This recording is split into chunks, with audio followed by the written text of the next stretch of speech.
let's talk about UNMI. So this is my first video in a new series where I'm going to give tips on strategy on corporations.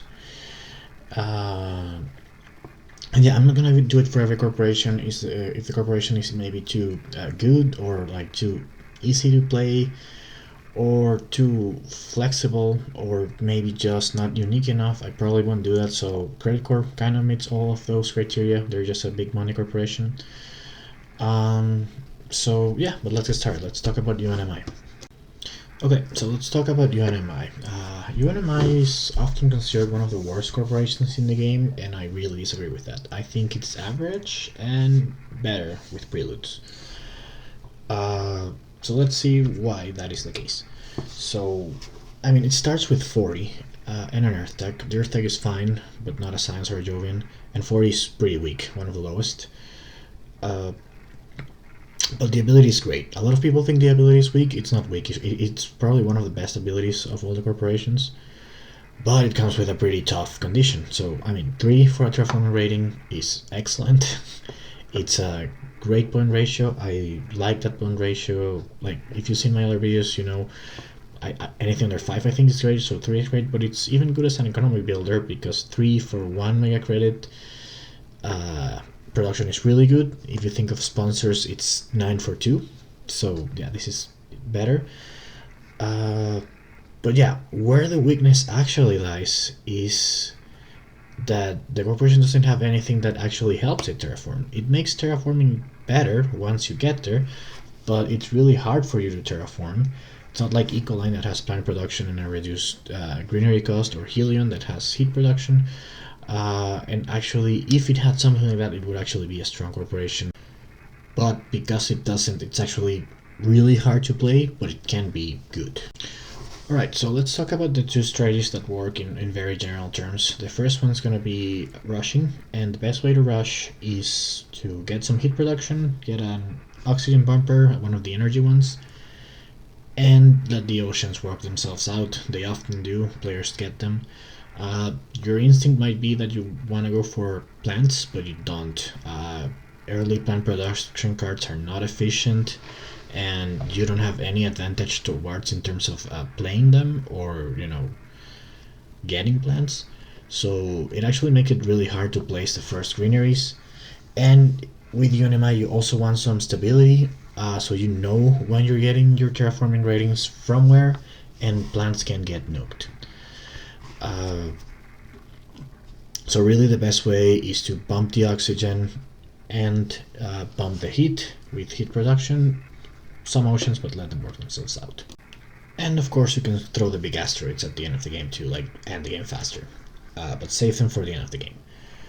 Now the second strategy, and I'm talking very generally here, is to go for a mid-range game where you use your bonus early for production and then you focus on getting the most points possible instead of ending early. So in this case you will want to go maybe for some plant production or even for some other strategies that might give you some additional points, like heavy point cards. Probably not Jovian because you need to build the Jovian tech early. But definitely you can go for a city ground game or some space point cards that don't depend on Jovians. Okay, let's go over some common mistakes that I see players make with UNMI. So the first one is missing terraforming generations. So you wanna do it in all your generations, and you kind of need to be in like contention for the game generally. Like skipping 1, it's not gonna be the end of the world. Skipping 2 is really bad. Skipping 3, you lose. Like there's just not enough else for you to be able to win if you skip 3 generations. Most players don't.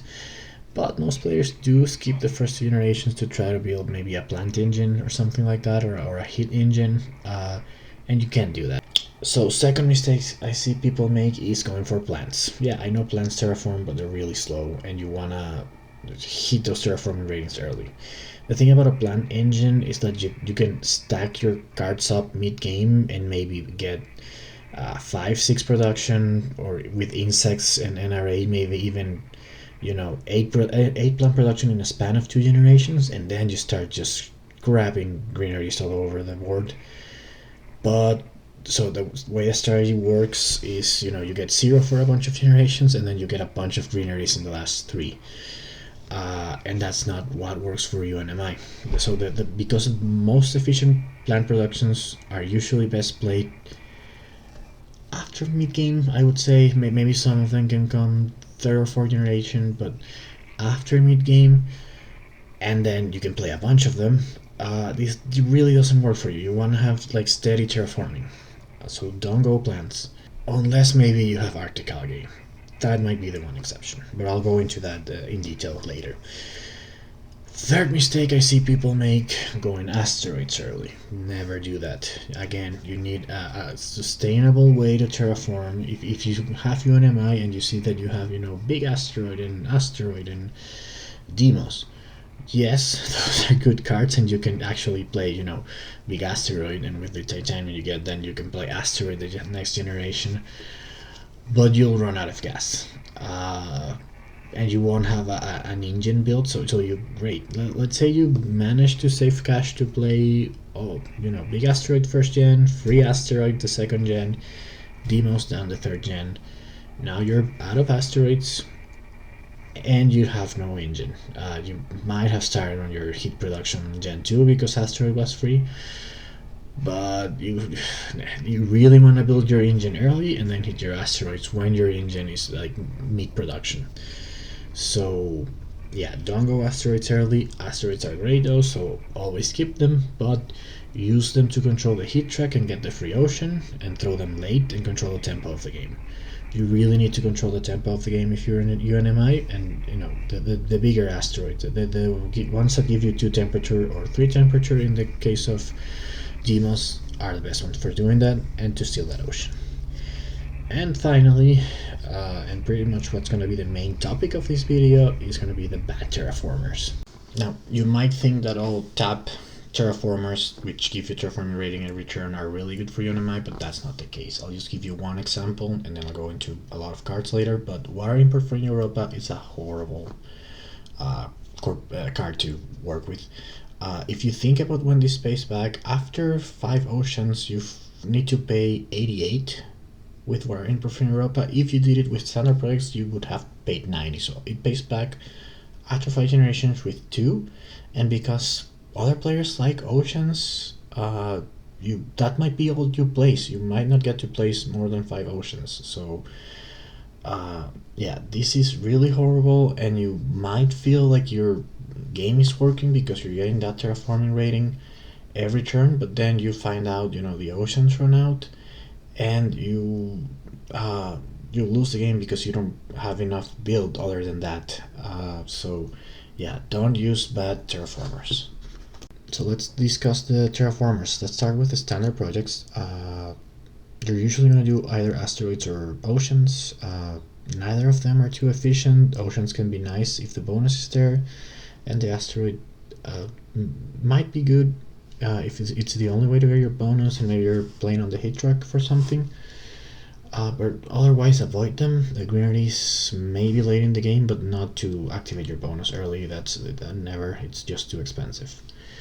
Now, for the project cards, and this is going to be like the meat of the video, I divided them into 5 categories. We got heat production, plant production, tap terraformers, which is basically cards that can give you a terraforming rating every turn or every other turn with tap abilities, and then direct terraformers, which I divided into big and small, with the cutoff being 14 MC, including the price of buying the card, because that's the price of a standard asteroid. And that's important because that's the most expensive, cheapest way to terraform. So let's get started. Okay, heat production. Let's start with the bad ones. So underground detonations, maybe the worst card in the game. Our break ammonia asteroid, too inefficient, and it only gives you 3. And micromills, probably insignificant. There's a scenario where you might want to play micromills, but generally you won't. And here's the thing. You probably want to be at 4 heat production because that's a free terraforming rating and bonus every other generation. Now, of course, 5, 6, and 7 are better because every certain number of generations you'll get 2 in a row. But 4 is like a good cutoff. Like if you're at 4, then you don't have to worry about it for a while, maybe. And then 8 is even better, obviously, because you get it every generation. So let's continue discussing the ones that are bad. Now, Methane from Titan. I mean, this card is not horrible, but it only gives you 2 for 28 and 2 plants that you probably won't have more plants to play with. And that division, like UNMI doesn't want to do a little bit of both. It wants early to do enough of one that you can secure a lot every generation. So no, that's a no. And then, okay, the rest of the heat producers are playable. But I feel like I need to talk about that one that I feel it's like the most common mistake, and that's Solera. Now, if you don't have preludes, don't do Solera. If you play this in the first generation, you basically have to sacrifice it, like not buy any cards and not play anything else. And then the problem is that it gives you 7, not 8. So you won't have your terraforming rating for the second generation. You have to wait until the third, and then you'll get a bunch of ones in a row. But yeah, it forces you to not buy cards and skip your first generations or play it much later when it's not as efficient. Now I will confess I actually hate this card, and so I do have a personal thing against Solera. But really, it's a common mistake. If it had 8 and you skip your first generation and then you get 8 production, you terraform free for the rest of the game, including the second generation, then I'd buy it. And even then, but yeah, you're better off playing something that lets you do other things in the first generation while developing hit. And everything I just said about Solera goes even worse for Beam from a Thorn Asteroid. Again, this produces 6 heat, but you get 3 one generation later, and it requires a Jovian, so it's actually much worse. This is really not a good card for UNMI either. I'm gonna talk about the good ones now. Mohole Area, the best heat producer in the game, and it's at that sweet spot for 4. It costs 23, which means you can keep like 5 other cards, and you can pick up maybe some cards or something with that placement tile. And then, yeah, you still have to figure out producers for your first 2 generations, the same as with Solera. But you have more money to do so. And you have that tile. And it's also a building tag, which is good for certain things. So yeah, Mohole Area miles better than Solera. And then GHG factories and carbonate processing. Now carbonate processing is only 3, so you might have to complement that with something to get to 4. GHG factories is 4, so if you get a cheap energy or a prelude energy, these can actually be as good as Mohole Area, but in GHG factories you could play, standard project energy makes it cost 25, which is 2 more than Mohole Area, so that's even considerable if you're Helion. Sorry, if you're UNMI, but yeah, I think these are the best 3. And another one that's really good is Lunar Beam. I generally don't like this card because it hits your money production, which I hate doing. But in this case, you don't care so much and it gets you the 4 production you need. It just takes even 1 more generation, so you'll produce 2, and then you get to 6, and then you get to 10. But it's still, because it's so cheap, it's very playable. And then the 2 events, Import of Advanced GHE and Imported GHE, these are good complements. So seeing these by themselves is not enough to go UNMI, but they're always nice to pick in the first 3 generations. And the final one, it's kind of complicated, is Optimal Air Braking. Now this is a card I really like, but it's not what you want early. So this is good for mid-game or to combo with the 2 events, Import of Advanced GHE and Imported GHE. But generally you don't want this as part of your building strategy, but you do want to keep it if you're going to throw asteroids, because it'll really help you accelerate mid to late game. So play it late, but the cards you want to see in your hand to keep UNMI are the 4 I mentioned before: Mohole Area, Carbonate Processing, Lunar Beam, and GHG Factories. Right, now talking about plants, like I said, jungle plants, the only way might be to maybe get lucky with some good plant preludes and then maybe Arctic algae so that you place your ocean, you get close to 8, and then when you produce some plants, you get 8, so you get you ocean one generation, greenery the next. And even then, this is unreliable because you can still get nuked. So, yeah, plants are dangerous and early plant production cards are not efficient. What you can do is keep some of the more efficient plant production cards and play them later in a mid-range game. Okay, now let's talk about the tap terraformers. So these are cards that tap every turn to give you a terraforming rating. The best ones are the energy bumpers. The reason they're the best is that they give you a terraform rating every turn as long as you have 3 or 4 energy production, and they don't require money. Some of them actually give you metals. All the ones that cost 4 energy give you metals, so they can actually be really good. But if you think of the cost of like the cheapest one, which is water splitting plant and giant space mirror, that's 15 plus 20, that's 35. But you terraform for free the rest of the game, so that's really good.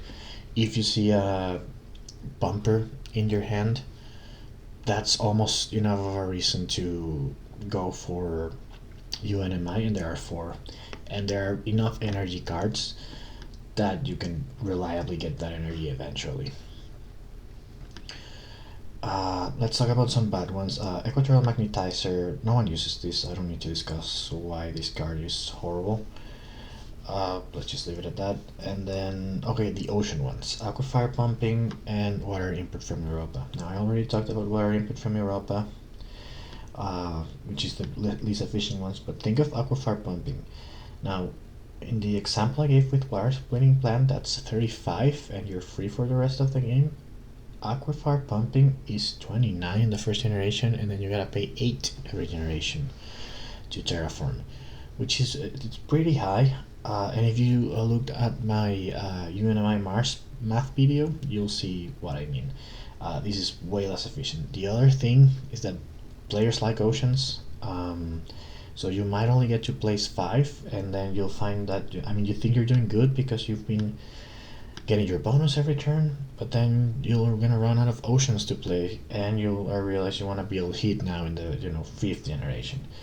So I think a lot of players fall for this trap. They use Aquafire Pumping. They feel like they're doing good, and then they realize they didn't build anything in their economy, and they just lose the mid game. They run out of gas. Finally, let's talk about the micro bumpers. There are 3 in the base game. So first of all, GHG producing bacteria, it's nice, but it has a 4% requirement, which can be late, can be mid-game. So it's not great. And then nitrate producing bacteria, it requires 1 more microbe, so it actually terraforms every 4 turns, but it does terraform on the first one, so you can use this as sort of an emergency card in the first turn, and then it might get you 2 more bumps for the rest of the game. Nothing else really. Try not to use this, but it is a 14 for a terraforming rating, and then another one, and then maybe a third one. Is not that terrible, although it kind of hurts a little because it's early. But yeah, regular Theors is easily the best one of these. It's the more expensive one. It costs 13, but it has no requirements, and it terraforms every 3 generations, and it combos really well with a card called Extreme Cold Fungus. So those 2 together, they would cost 32, and you terraform for free the rest of the game, and you don't run out of gas because oxygen usually goes up until the end of the game. So as you see, much better than Aquifer Pumping. I wouldn't say it's better than the energy just because of how rare it is. If you get both of them, really nice, but there's only 1 regular Tears, and there's only 1 Extreme Cold Fungus, whereas there's 4 energy bumpers, and there's a ton of energy producing cards. Okay, and finally the direct terraformers. Now, Magnetic Field Dome and Radchem Factory, they require energy, which makes them way more expensive than it seems. If you have some energy left over from preludes, Radchem can be good, otherwise do not keep them. And then permafrost extraction and ice cap melting, they have too high requirements, so you can keep them for later, but not a hand builder with UNMI. So that brings me to the 3 good ones and the 1 okay one. Nuke Zone, Bribe Committee, and Flooding, all great. They all are victory point neutral, and they're all pretty cheap. Nuke Zone, you should get some money back with the tile. The best one is probably Bribe Committee though, because you really need that money. And Flooding probably the worst, because you only get 1 terraforming rating. And then the 4th one, Subterranean Reservoir, it's fine, 14 for an ocean. It's okay early. It's 4 cheaper than the standard project, and you'll pick up some stuff. Now, moving on to the more expensive ones. So there's a few that are cheaper, but only give you 1 terraforming rating. And so Mining Expedition, deep well heating and imported hydrogen can be good. One gives you microbes or plants, the other one gives you energy, which you could use for a bumper. And Mining Expedition gives you some steel, which you might be able to use to play some heat production card. But Asteroid and Comfort from Europa do not. They don't give you anything that helps and only give you 1 terraforming rating. Release of Inert Gases gives you 2. This is a pretty terrible card, but I try not to play it. And the other ones have requirements. Mangrove, Plantation, Artificial Lake, and Lake Marinaris all have requirements, so forget about those. And now the really expensive ones. So Magnetic Field Generators can be a nice card to keep. Strip Mine, however, it's a big no, the energy, and the metal production doesn't help you. Direct metals do, but the metal production doesn't. And then everything else, Comet, Ice Asteroid, Token Comet, Big Asteroid, Demos Down, Giant Ice Asteroid, Large Convoy, Imported Hydrogen, and Lava Flows, those can be nice to keep and control the tempo of the game, but play them late. Do not build your game around this, and seeing a bunch of them in your hand is not enough reason to go UNMI. There's 1 Terraformer I haven't talked about, and this is a horrible card that I actually love with UNMI, and that is Black Polar Dust. So this places an ocean and gives you 3 heat production, which is 1 short of what you need. So by itself, it almost just does your complete first generation alone. You just need a 1 more heat production card, and it can be even micro mills, and you're almost set for the game. So yeah, this is a card that's usually horrible because it hits your mega credit production, but because you get that back immediately with UNMI, with the ocean and the ability, and it gives you a terraforming and 3 heat, then it's actually amazing. So yeah, this game is amazing. 1 card that sucks for, I would say, almost any other corporation is really good for UNMI. One of the best cards in the game for UNMI.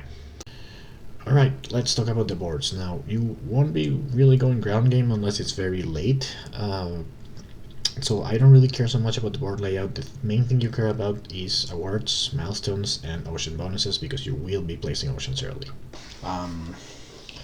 So let's start with Tharsis. Best ocean map. You got 3 decent spots for oceans.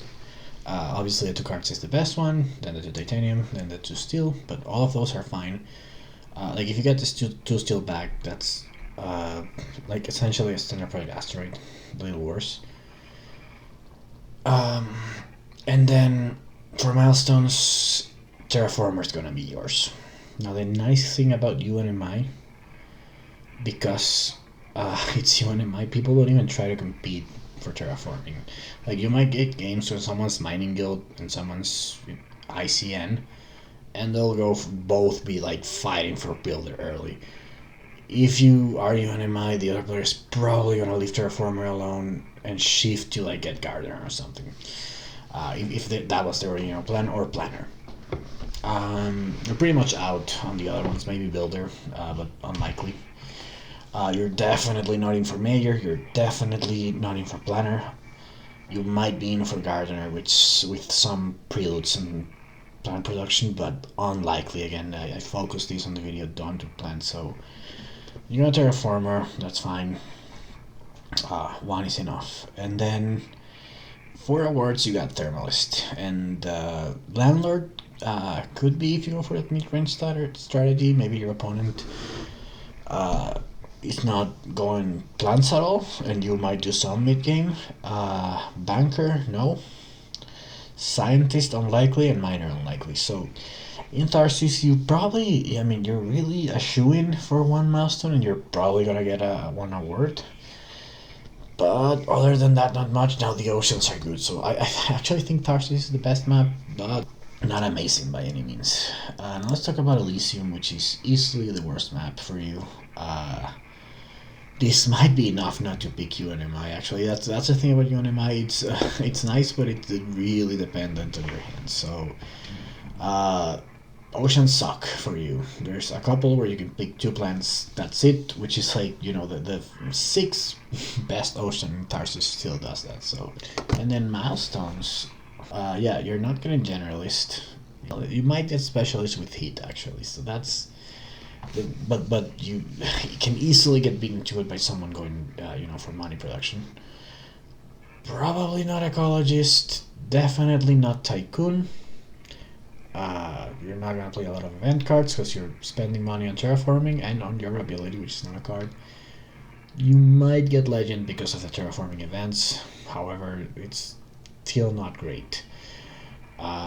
So you're out of 2 for sure. Probably like tycoon and generalist, you're probably really not easy for ecologist. And then specialist and legend, it's not impossible, but you don't really have the edge. Like money production companies will get to specialist better than you, and you're actually not guaranteed to get any heat production. You just need heat production cards, which any player can get. So like, you're just fine to go for that. Awards, benefactor is yours, so that's nice. The other one's probably not Desert Settler. Like that is not a good place to, you know, place your plant text even. So Desert Settler, the way to take it is like, you know, Nuke Zone and stuff like that. So with Nuke Zone you might, but yeah. State Dealer, I mean that's always up in the air. There's no one guaranteed to get State Dealer, but you're not a big ground game corp. Industrialist, you'll have a bumper, but the really industrialist is whoever goes for steel production gets it. Like energy is only the last gen, so no. And celebrity, you know, maybe because you're gonna probably play some asteroids, some expensive asteroids, so maybe. So it's like awards are a little better, 1 shoo-in and 1 maybe. But the map is just really bad for you, so Elysium is actually the worst map for you. And finally, Hellas.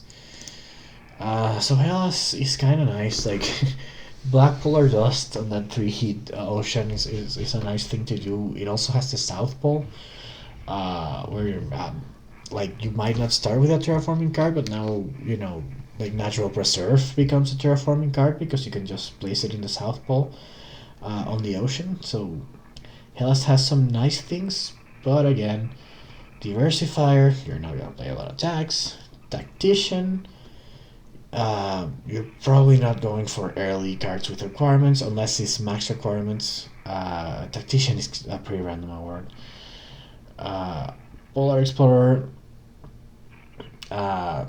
you might go for the ocean, but everyone does, so not an advantage. Energizer could be yours because you're going for bumpers. Dream Settler not yours.